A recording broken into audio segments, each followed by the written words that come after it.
19h30, pile poil. Bonsoir à tous et bienvenue dans ce journal. Au sommaire de cette édition, un nouveau départ. Eh bien, c'est celui du programme d'appui à la décentralisation et au développement communal. Le partenariat entre ce programme et les communes bénéficiaires est régi désormais par une toute nouvelle convention. Le point dans un instant. Et puis, le directeur général du Fonds national de la microfinance poursuit sa tournée à l'intérieur du pays. Il était cette fois dans le département du Mono, toujours pour s'enquérir de la situation des bénéficiaires, dans la perspective des réorientations à opérer et pour l'avenir. Dans ce journal, on fera également un tour et ce sera en politique, en page politique du côté de Ouessé, où le Parti pour la démocratie et le progrès de l'honorable Edmond Agua continue d'accueillir de nouveaux membres. 3 militants et pas des moindres, des forces Cori pour un Bénin émergent, ont rejoint les rangs de cette famille politique. C'était au cours d'un meeting qui s'est tenu ce week-end. Voilà pour le sommaire et tout de suite, les détails. Les maires des communes partenaires du programme d'appui à la décentralisation et au développement communal ont procédé à la signature de nouvelles conventions de partenariat et ce, pour une durée de 3 ans. C'était hier, vendredi, à Grand Popo, en présence de l'ambassadeur d'Allemagne près le Bénin. On fait le point de cette cérémonie avec Nouroudine Moussa. Encore 3 ans de collaboration entre le programme d'appui à la décentralisation et au développement communal PDDC et ses 25 communes. Ces signatures de convention permettent de définir le cadre opérationnel de mise en œuvre de la coopération entre le PDDC et ses 25 communes partenaires pour la période 2014-2017. Cela fait un peu plus de 10 ans déjà que le programme d'appui à la décentralisation et au développement communal, un programme soutenu par le gouvernement fédéral d'Allemagne par l'intérim de la GIZ, accompagne le Bénin dans la mise en œuvre de sa politique de décentralisation et de déconcentration. Il est souhaité que les capacités d'autogestion des communes soient renforcées. Ainsi, l'appropriation optimale des outils, méthodes et principes de bonne gouvernance au niveau local deviendra une réalité. Au bout de temps, ce dispositif permettra d'ailleurs de revoir et d'évaluer la qualité des prestations ainsi que la satisfaction des besoins des populations concernées, parce que c'est surtout pour eux que nous travaillons tous. L'objectif est de renforcer les capacités de ces communes partenaires afin qu'elles puissent fournir des services de base de qualité tout en respectant les principes de bonne gouvernance. Ce programme du PDDC GIZ apporte suffisamment à nos communes dans le cadre des infrastructures pour les 25 communes qui sont là. C'est un grand progrès depuis 2011 que nous avons continué le partenariat avec le GIZ et le PDDC. Je pense que ça nous a apporté beaucoup. Ça nous a permis de réaliser beaucoup d'infrastructures scolaires comme sanitaires et d'autres, de l'eau, etc. La coopération entre le programme d'appui à la décentralisation et au développement communal et ses 25 communes est donc formalisée davantage et permettra le démarrage des interventions du 4e module. Et le ministre de l'Environnement, lui, il est manifestement décidé à mettre fin à la crise qui secoue l'Union des associations villageoises de gestion des faunes de la Pandjari à Vigref. Ce jeudi, Raphaël Edou, accompagné des cadres techniques de son cabinet, a fait le déplacement de Nati Tengu, où il a rencontré les différents protagonistes dans ce conflit. La rencontre qui s'est tenue à la préfecture de la ville, en présence du préfet de l'Atakora Donga et des maires de Tangueta et de Materi, a permis de ramener la cohésion dans cette famille. Alassane Harouna et autour du ministre Raphaël Edou, dans cette salle de conférence de la préfecture de Nati Tengu, les représentants des associations villageoises de gestion des faunes à Vigref de la Pandjari, les gardiens du Temple Vert et les maires de Tangueta puis de Materi. En faisant le déplacement de Nati Tengu ce jeudi, le ministre de l'Environnement n'avait qu'un seul objectif, réconcilier les différents protagonistes de la crise qui secoue depuis peu, lui à Vigref de la Pandjari, et mettre fin à la tension qui règne au sein des populations riveraines du parc national de la Pandjari. Quand il y a des difficultés, le père écoute chaque enfant et voit quelle est la mesure la plus appropriée qui renforce l'union, l'unité. En venant ici, c'est pour bien comprendre les problèmes qui se posent, pour que chacun retrouve toute sa motivation, toute sa volonté, pour que le travail de protection de nos ressources naturelles. Dans une approche pédagogique, Raphaël Edou a d'abord écouté de façon séparée chacun des groupes en conflit pour mieux cerner les contours de ce malaise.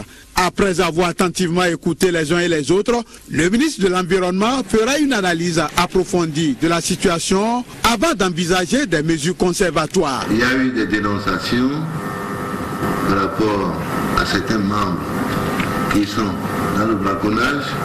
Tous ces problèmes ont créé une confusion sur le terrain. À l'issue de ces problèmes, les maires ont pris des mesures pour... Ils ont suspendu les structures qui intervenaient pour mettre en place des structures provisoires. Monsieur le maire, monsieur le préfet, je voudrais vous prier de faire tout possible pour que tous ceux qui ne s'entendent pas s'entendent et que les structures qui sont là actuellement, on ne va plus leur permettre de continuer à faire le travail. Si les différentes associations en conflit doivent surseoir toute activité sur le terrain jusqu'à nouvel ordre, le Sénagref, émanation de l'État, se chargera de veiller à la conservation des ressources naturelles autour du parc. Chaque partie doit se calmer et attendre cette décision du gouvernement. La prochaine démarche du ministre de l'Environnement se fera à l'endroit des partenaires techniques intervenant dans ce secteur, après quoi une communication sera introduite en Conseil des ministres qui prendra une décision définitive sur la situation qui prévaut sur le parc national de la Pandjari. Et on parle à présent du Fonds national de la microfinance qui, pour sa part, a lancé vendredi dernier au Palais des Congrès de Cotonou ses activités au titre de l'année 2015. Il a été question au cours de cette rentrée de la performance du programme en 2014 et des perspectives. Ont assisté à la cérémonie les structures financières décentralisées et les femmes bénéficiaires des offres du FNM. Bergedor Adjiou et Rachid Soubéo. Malgré le temps mort observé au premier trimestre de l'année 2014, lié aux contraintes de mise en conformité des structures financières décentralisées et les réformes, le Fonds national de la microfinance n'est pas loin du compte. 85% de taux d'exécution, bien au-delà des prévisions.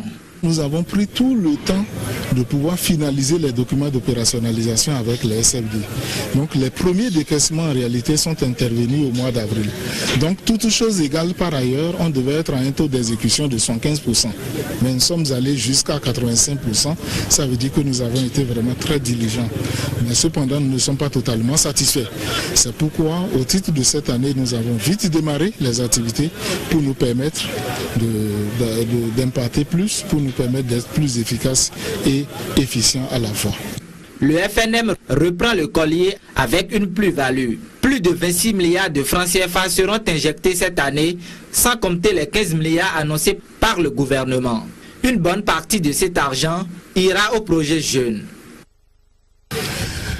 La seule particularité cette année, c'est que nous aurons, au titre de nos interventions des opérations de crédit, il y a certains projets que nous allons commencer par financer, des projets de jeunes.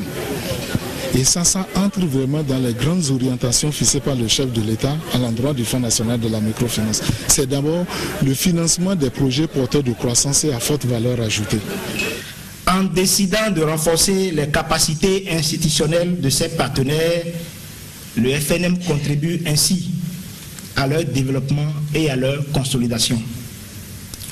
Le consortium Alafia soutient cette action et voudrait encourager les dirigeants des SFD bénéficiaires à une bonne gestion de ces appuis. Les appuis sont aussi matériels, 36 motos, 26 ordinateurs et 30 coffres forts pour répondre aux besoins exprimés par les SFD. Les structures ont été récompensées suivant l'accroissement de leur champ d'affaires et leur répondant en ce qui concerne le remboursement des crédits. On reste toujours avec le Fonds national de la microfinance pour parler à présent de cette tournée initiée par son directeur général dans le Bénin profond. Le but est d'apprécier les réalisations opérées par les différents bénéficiaires des micro et très petites entreprises MTPE. Jean Conti, qui s'est rendu sur plusieurs sites dans le département, a pu toucher du doigt ce à quoi les crédits octroyés aux différents bénéficiaires, producteurs et éleveurs ont servi. Cette descente a par ailleurs permis de recueillir les attentes des bénéficiaires vis-à-vis du fonds. Franck remet Santana, Henri Ganti. Il est allé en personne au contact de ses bénéficiaires dans le cadre du financement des micro et très petites entreprises. Le directeur général de la microfinance était ce mercredi à Agoué dans la commune de Grand Popo, à Komé et à Atiémé où il a rencontré plusieurs promoteurs de projets. La démarche vise à s'imprégner du fonctionnement et les impacts de la mise en œuvre de ces projets. À Agoué, c'est un groupement de femmes qui s'adonnent aux activités maraîchères qui a été financé. On avait eu 5 millions de francs CFA pour le projet. Comme c'est le début, ça n'atteint pas pour emblaver toutes les superficies. On a dit que c'est comme un essai. Ce n'est pas le promoteur seul que nous finançons, mais c'est le projet même. Mais on s'est entendu sur comment est-ce que le partage serait fait par rapport aux bénéfices qui seraient tirés.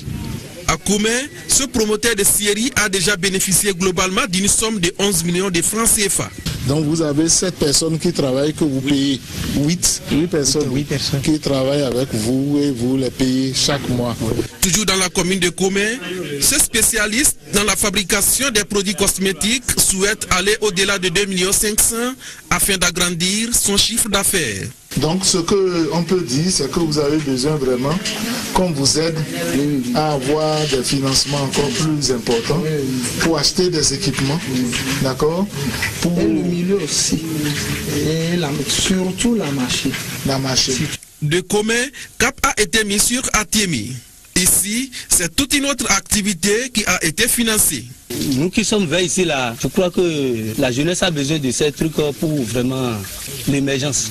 Nous en avons besoin. Après cette journée marathon, Jean Panty, très satisfait de la diversité des projets et des résultats sur le terrain, n'a pas caché ses impressions. En termes de synthèse, je dirais que c'est une satisfaction globale parce que les objectifs que nous visons dans la mise en œuvre de ces projets sont largement atteints. Ces objectifs, il faut les rappeler, c'est d'abord le financement des projets porteurs de croissance et des projets à forte valeur ajoutée. Ce type de financement, mis en œuvre par le Fonds national de la microfinance au profit des jeunes, cadre bien avec la vision du gouvernement et au vœu cher du président de la République, portant sur la prospérité partagée. Le gouvernement du président Boni Aïe a véritablement vu juste et je pourrais dire vraiment bon vent à ce programme-là. Il faut noter que ce financement a été obtenu grâce à la Banque islamique de développement et à l'appui du gouvernement béninois. Cela se passe dans la commune d'Abomey-Calavi et peut-être pas très loin de chez vous. Une fillette de 12 ans, confiée à sa tante, a subi des sévices corporels après avoir cuit du haricot pour apaiser sa faim. Admise dans un centre de santé des sœurs religieuses, elle souffre de graves lésions à la tête.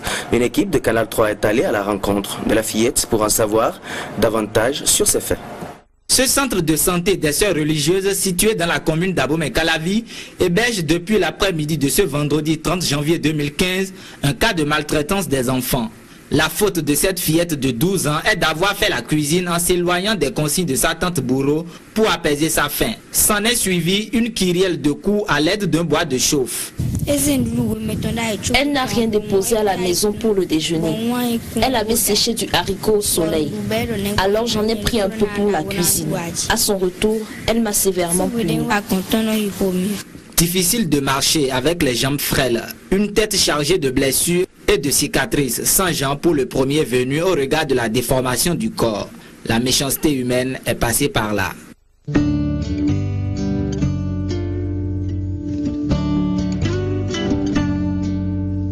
Je pense à toi l'enfant qui déjà si jeune subit la dureté de la vie. Ange au doux regard, gorgé de bonté, a déjà le cœur meurtri par l'inconscience de l'aîné. Loin des bras de ta mère et de la chaleur de sa voix. La tante en question serait une récidiviste. Coup sur coup, elle aurait déjà frappé la petite fille. Pour la grand-mère de la fillette, c'est une forfaiture puisqu'elle avait promis d'éduquer l'enfant et non la confondre. Elle était partie en vacances chez son père et c'est ce dernier qui l'a placée chez la tante pour sa scolarisation. Mais c'est le contraire qui s'est passé. L'enfant ne va pas à l'école et subit régulièrement des sévices corporels. En attendant un certificat médical en bonne et due forme, les informations consignées dans le carnet de consultation sont inquiétantes. En plus de sa déscolarisation, la jouvencelle a un avenir presque hypothéqué. C'est des lésions qui se trouvent au niveau du cuir chevelu. Ça veut dire que le crâne est en danger et les structures qui se trouvent en dessous sont aussi en danger. Et là, c'est le cerveau. Donc, des coups pareils peuvent donner déjà des impacts sur cet enfant, mis à côté l'impact psychologique. De deux, on peut tout de suite, parce qu'il y a des lésions ouvertes au niveau du crâne et des infections peuvent passer par là pour entraîner une infection au niveau du cerveau. Donc c'est très grave.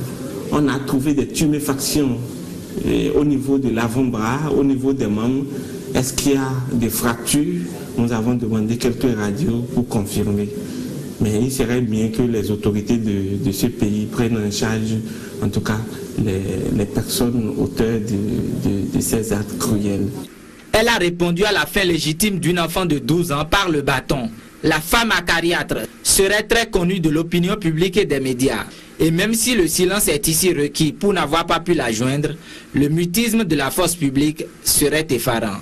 Petit enfant, je pense à toi.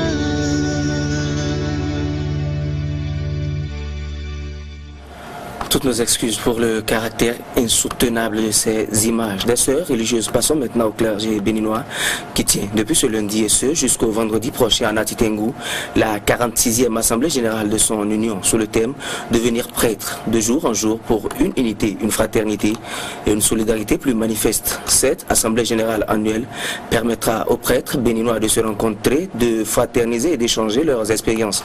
Une occasion également pour réfléchir sur la vie religieuse au Bénin. Reportage. Au nom de la conférence épiscopale du Bénin, je déclare ouverts les travaux des assises de la 46e Assemblée générale de l'UCB. Voilà qui lance officiellement dans cette salle de conférence Cardinal Bernadette Gantin du Petit Séminaire Saint-Pierre de Nati Tengou, la 46e Assemblée générale de l'Union du clergé béninois UCB.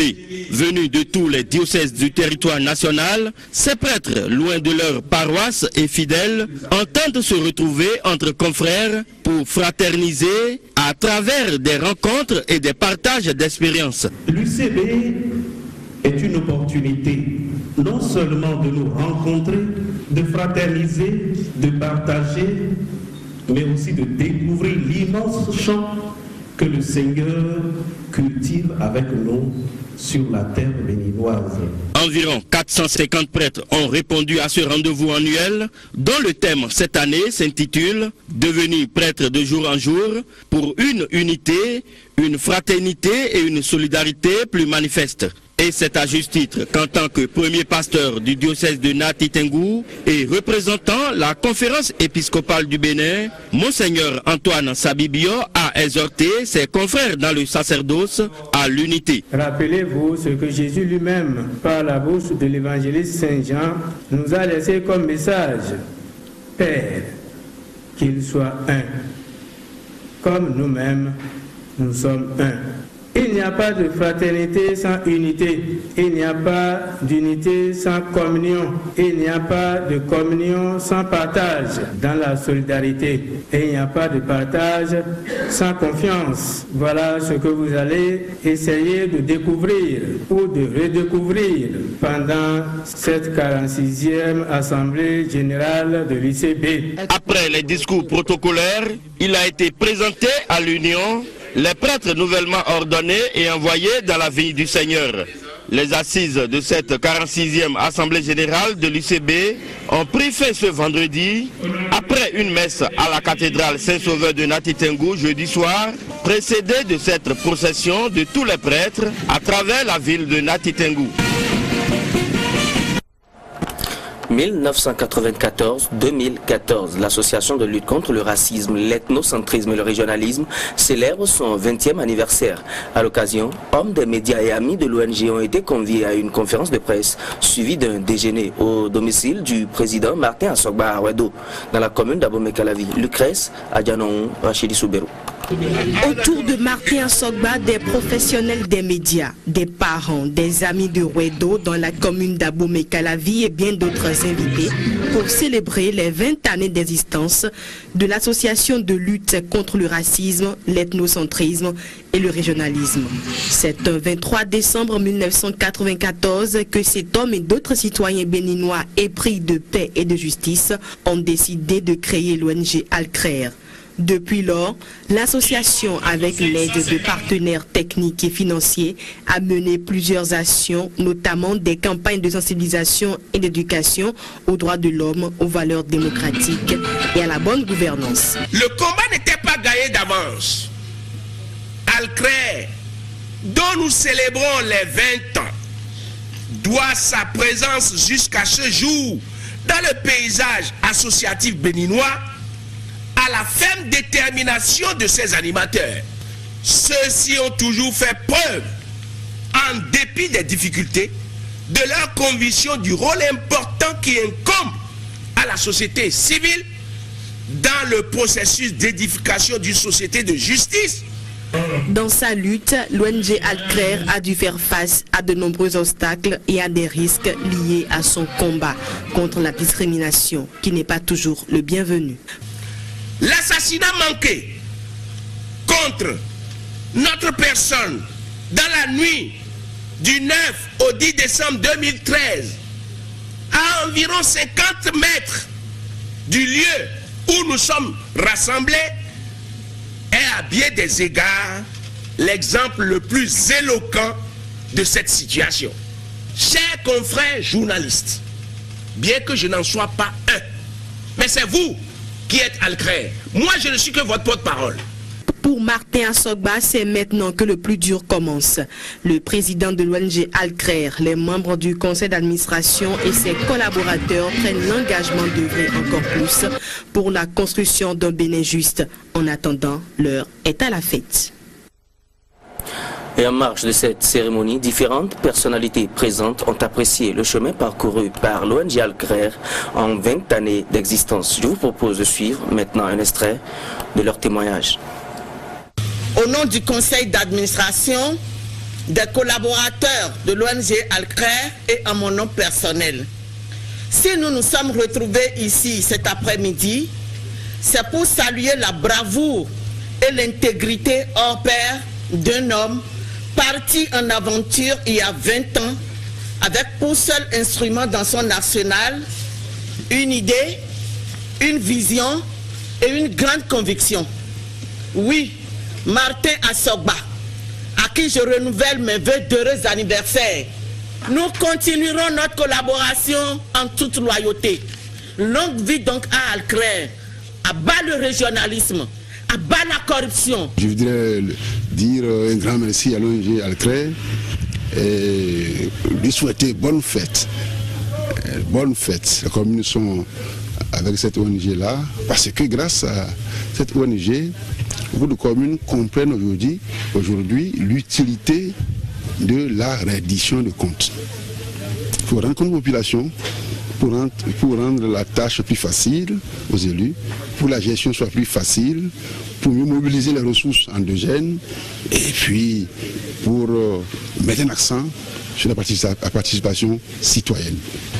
Martin, merci. Merci pour ton dévouement.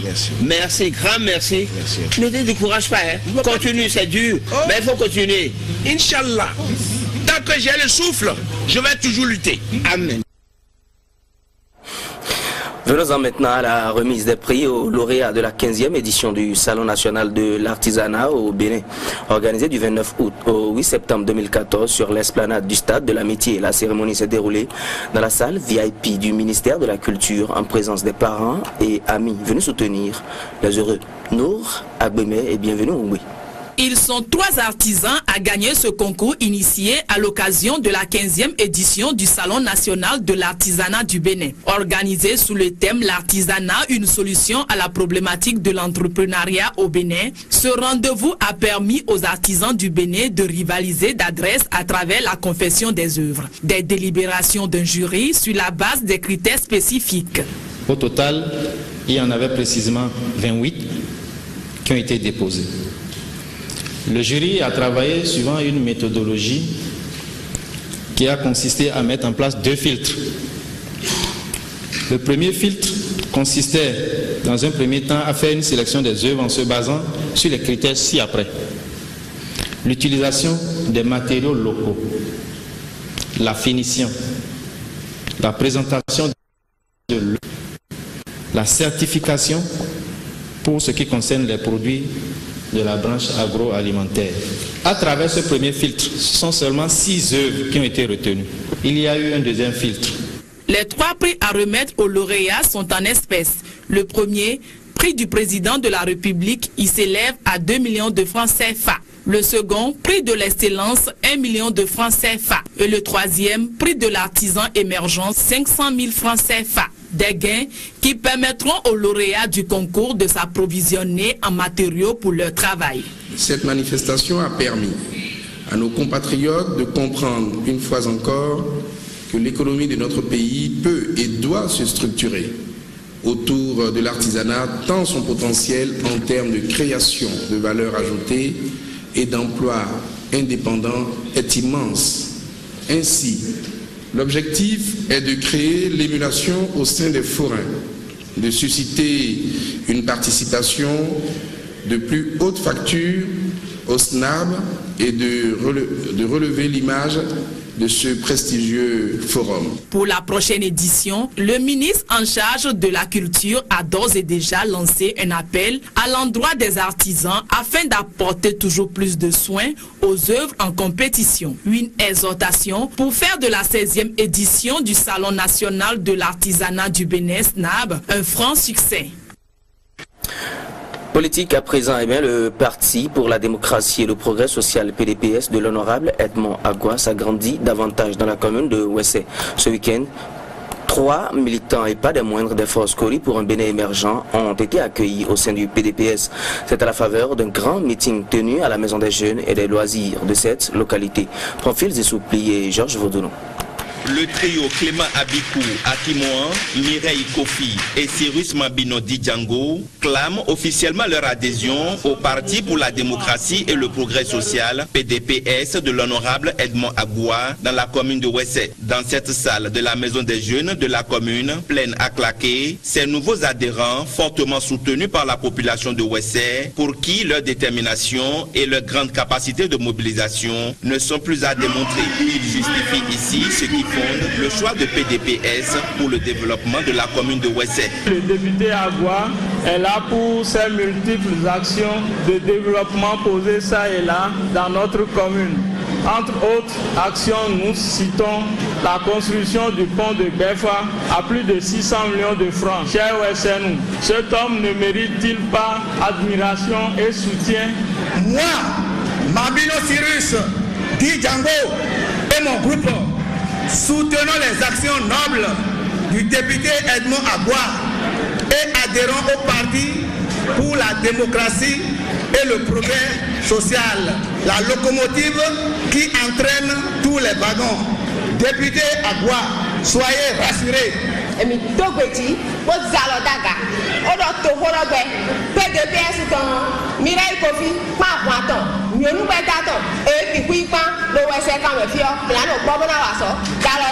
Des représentants des jeunes, des sages, au parti en coalition avec PDPS, en passant par les élus locaux, le choix de ces nouveaux militants fera tache d'huile dans la commune de Ouessé. En voici les preuves avec les multiples messages de soutien et encouragement qui fusent de tous les côtés. Monsieur Akimoa, Madame Mireille et Monsieur Django, je vous félicite beaucoup pour votre courage.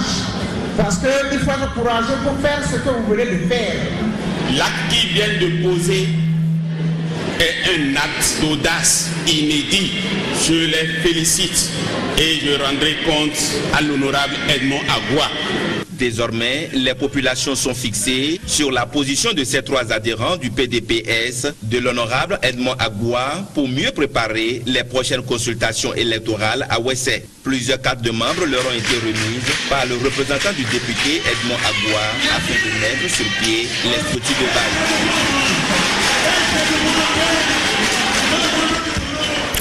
Dans le reste de cette session, la fête au ministère de la Santé, le personnel est entré de plein pied dans la danse.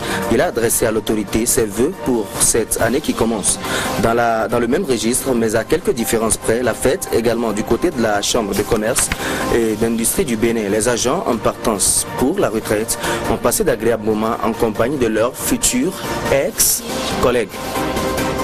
Mais d'abord, présentation de vœux de nouvel an à la Renaissance du Bénin. Les militants et leaders de ce parti politique se sont acquittés de ce devoir ce samedi en présentant au président de leur parti leurs bons vœux pour cette année 2015. La cérémonie a eu lieu au siège de Vidolé à Cotonou et a mobilisé une foule impressionnante de militants. Occasion pour Léadi Soglo de clarifier la position de son parti sur l'échiquier politique national. Une absence remarquable. Tout de même, à cette cérémonie, celle du ministre Christian Sosuruto. Reportage. Samedi 31 janvier 2015, les militantes, militants et sympathisants du parti La Renaissance du Bénin sont venus de divers horizons du pays pour présenter leurs bons vœux du nouvel an au président de leur famille politique. Les représentants des jeunes, des femmes et des sages ont sacrifié à la tradition avant de céder place au secrétaire exécutif national du parti. Aussi, pour 2015, voudrions-nous vous formuler nos bons vœux de santé de terre, de paix durable pour vous-même et votre famille, et surtout de ténacité politique pour les combats électoraux auxquels nous ferons face. À vous toutes. Tout en formulant à son tour ses meilleurs vœux à ses militants, Léadi Soglo va passer en revue le partenariat de son parti avec le gouvernement. Un partenariat qui n'aurait tenu aucune de ses promesses et le parti a décidé en toute responsabilité de rompre les amarres. Rompre son partenariat avec la mouvance présidentielle. Rappeler du gouvernement son ministre en la personne de M. Christian Sosuruto, à qui nous faisons confiance pour respecter les idéaux de sa formation politique, poursuivre le combat à la suite de l'historique marche du 11 décembre 2014 pour la défense des idéaux fondamentaux de la démocratie aux côtés des forces politiques engagées dans cette cause. La décision de la RB est saluée par ses militants, mais pour certains, cette décision est tardive. Léadi Soglo leur répond. Je renvoie à cela une autre question. Et pourquoi pas maintenant? Nous avons dit et nous disons encore que la démocratie et l'état de droit, c'est la libre expression de la volonté du peuple dans toutes ses formes, notamment à travers l'organisation d'élections libres, transparentes et à bonne date. Or, vous savez comme moi que beaucoup de menaces pèsent encore sur le processus électoral. C'est le fait générateur qui nous a amenés à prendre les rues le 11 décembre 2014 aux côtés des autres forces démocratiques. Les militantes et militants de la Renaissance du Bénin ont une fois encore renouvelé leur engagement, fidélité et loyauté aux idéaux de leur famille politique. 20 ans après la naissance du parti, tous ont toujours foi en l'avenir.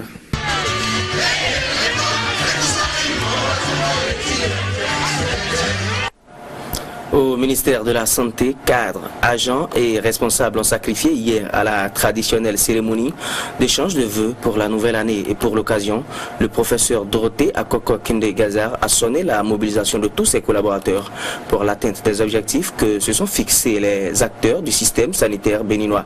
D'ailleurs, certains d'entre eux, admis à la retraite, ont été reçus dans divers ordres nationaux par la grande chancellerie. Narcisse Alossé et Darun Pevi. Le bilan des grandes réalisations qui ont été faites au cours de l'année 2014 et les perspectives pour la nouvelle année 2015 ont suivi les vœux que le ministre de la Santé et ses collaborateurs se sont formés. Un bilan tracé par le secrétaire général adjoint du dit ministère qui n'a occulté aucun compartiment du système sanitaire béninois.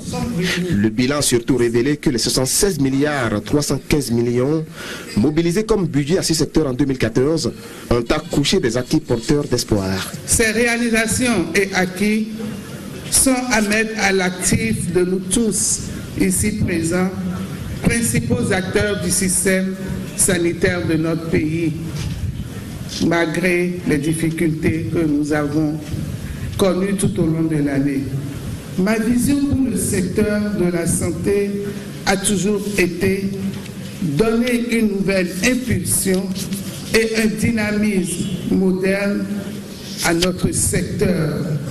À cette vision, le professeur Dorothée Gaza a ajouté une meilleure évaluation individuelle des acteurs à tous les niveaux de la pyramide sanitaire et de privilégier les résultats. Et 16 de ces acteurs qui ont obtenu les meilleurs au cours des 30 années de service ont été reçus dans divers ordres nationaux à la Grande Chancellerie. L'initiative de cette cérémonie est pour nous un encouragement fort en direction des agents méritants.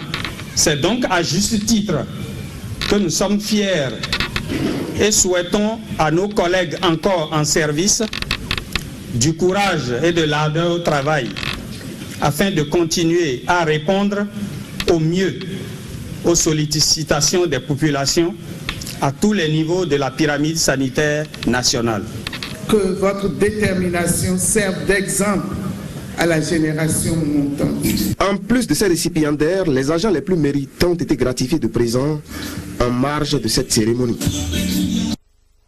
Au ministère de la Communication, le personnel a lui aussi présenté à l'autorité de ces départements ses vœux pour 2015.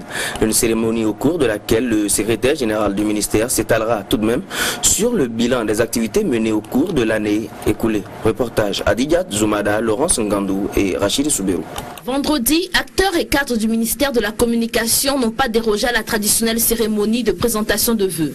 Moment propice pour le secrétaire général du ministère de dresser un bref bilan des activités menées au cours de l'année écoulée et présenter les perspectives de 2015. Dans le domaine des communications électroniques et de la poste, il conviendrait de mentionner la mise en place des organes de gestion de l'Agence béninoise des services universels des communications électroniques et de la poste, APSUCEP, et l'opérationnalisation de la dite agence. Jean Beto Dansou a félicité ses collaborateurs et les exhorte au travail pour la concrétisation des projets en cours, comme le passage de l'analogique au numérique terrestre, au plus tard le 17 juin prochain. Du bilan que le secrétaire général vient de présenter, il ressort que les résultats de l'exercice 2014 ont connu de progrès substantiels par rapport à ceux de 2013. Ceci est à l'actif de chacun de vous et je vous en félicite. Mais comme vous-même vous venez de le souligner, tant qu'il reste à faire, comme on le dit très souvent, c'est que rien n'est encore fait. C'est pourquoi l'année 2015 devra être celle d'engagement à mieux faire pour la réalisation des courageuses et ambitieuses réformes qui se poursuivent. Une cérémonie qui s'est achevée par la remise symbolique de présents aux agents appelés à faire valoir leurs droits à la retraite.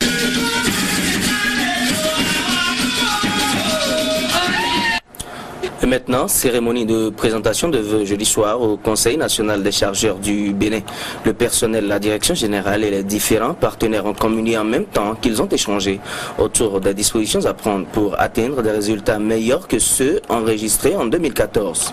Reportage.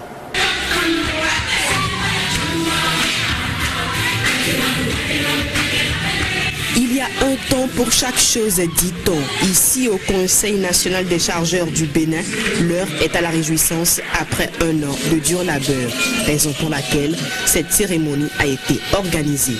Loin d'être un simple exercice de présentation des vœux de Nouvel An, elle se veut une occasion de bilan de réalisation de l'année qui s'achève. Le personnel a noté avec satisfaction que vous avez à cœur non seulement l'amélioration des conditions de vie et de travail des agents, mais aussi l'amélioration des performances de l'Office. Au titre de l'année 2014, l'évaluation du PTA a révélé un taux d'exécution de 90% des activités prévues. Profitant de l'occasion, le représentant du syndicat a rappelé à la directrice générale la situation de 2 agents du CNCB pour un dénouement heureux. Quant à celle-ci, elle précise qu'il faut rendre grâce à Dieu.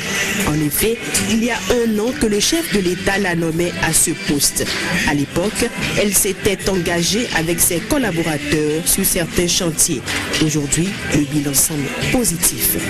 La bourse électronique de fret est lancée, mise en ligne et la formation des différents acteurs se poursuit. Le parking gros porteur à Ilakondi est finalisé et inauguré par le chef de l'État. Les travaux de construction des parkings gros porteurs de Parakou et de Zé ont considérablement évolué. Les recettes de l'Office sont sécurisées avec une hausse de 15% en 2014 comparativement 2013. Par ailleurs, diverses formations ont été organisées au profit des acteurs de la chaîne du transport.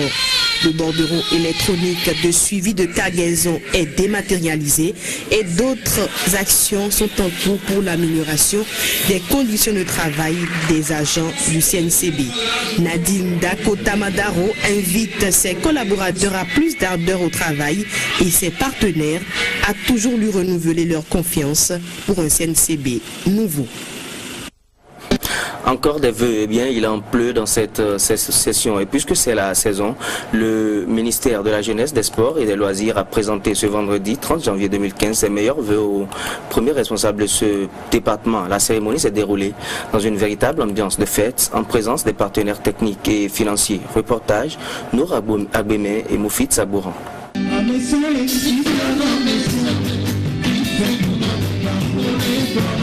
Ils ont marqué une pause cet après-midi de vendredi pour sacrifier à la tradition de présentation de vœux du nouvel an à l'autorité. Jeunes volontaires, conseillers techniques, chargés de mission, bref, tout le personnel du ministère de la Jeunesse et des Sports est présent au poste pour s'acquitter de ce devoir. Les vœux ainsi présentés, les représentants des différents services du ministère ont passé en revue point par point les actions menées au cours de l'année écoulée et voient dans quel canevas insérer celles qui n'ont pas pu être menées à terme. En dépit de la persistance des effets des différentes crises qui secouent les instances nationales et internationales, les actions fondamentales entreprises au cours de l'année 2014, conformément au plan de travail annuel et au plan annuel de passation des marchés publics du ministère et dans la limite des ressources disponibles, se présentent ainsi qu'il suit. Dans le domaine de la jeunesse, le lancement en janvier 2014 du Corps national des jeunes volontaires pour le développement, l'élaboration du plan stratégique de mise en œuvre des programmes du Corps national des jeunes volontaires pour le développement 2015-2017, l'organisation d'une tournée nationale d'information, de sensibilisation et de présentation des programmes du Corps national des jeunes volontaires pour le développement. En réponse, l'autorité a formulé des bons vœux à l'endroit de son personnel en mettant surtout l'accent sur la cohésion et la solidarité entre travailleurs du ministère de la Jeunesse. Le bilan du travail accompli au cours des 12 derniers mois est appréciable dans les différents domaines d'activité de notre ministère tels que rappelés par le secrétaire général et sur lesquels je ne voudrais plus revenir. Toutefois, il me plaît à cette occasion unique de l'année de reconnaître les efforts déployés par les uns et les autres pour que la jeunesse, les sports et les loisirs constituent effectivement des secteurs clés du développement de notre pays. La cérémonie de réjouissance de cette année s'est faite le cadre de promotion des jeunes talents du ministère. Avant de laisser partir ces invités vaquer à leurs diverses occupations, des ordres de mission ont été remis à qui de droit. Des responsabilités qui devront être suivies d'obligations de compte rendu en fin d'année, a martelé l'autorité.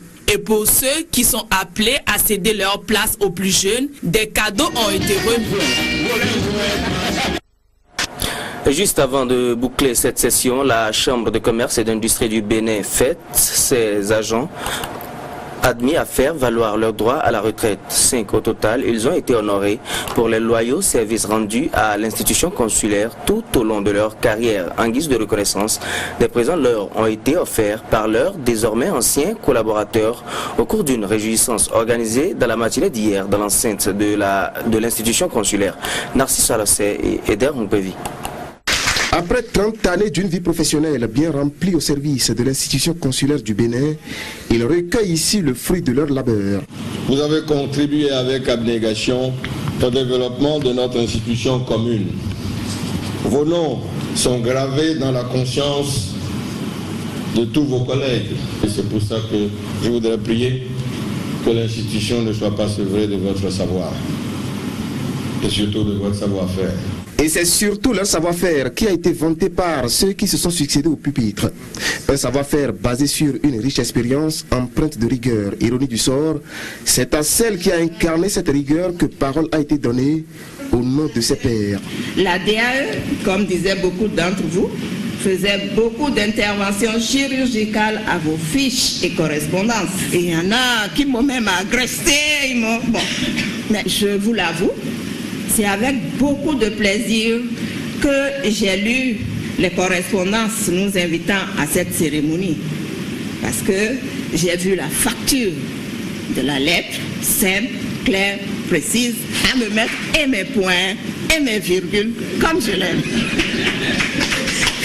Donc je les ai lus avec plaisir. Ce groupe de jeunes retraités a donc été un exemple de rigueur qui a contribué à embellir l'image de la CCIB. Et la reconnaissance de leurs désormais anciens collaborateurs, c'est des mots doux, mais aussi des présents qui vont des motos pour ces téléviseurs écran plasma et des chaînes IFI. Nous sommes fiers et restons toujours fiers d'avoir pu apporter notre modeste pierre à l'édification et au renforcement de notre institution. À vous donc, anciens collaborateurs, vous êtes des gens bien et de bons cadres. Ça, je le sais. Maintenez le cap. Valorisez-vous et redonnez à la CCIB sa vitalité et son prestige. À sa suite, Jean-Baptiste Sativi a appelé tous ses collaborateurs à un réarmement professionnel pour, a-t-il conclu, répondre aux nécessités de réforme de cette nouvelle année et surtout aux besoins de services aux entreprises du pays. La fête a pris fin autour des plats. Mesdames, Messieurs, c'est tout pour ce 19h30. Merci de nous avoir suivis et bon repos chez vous en compagnie de nos programmes.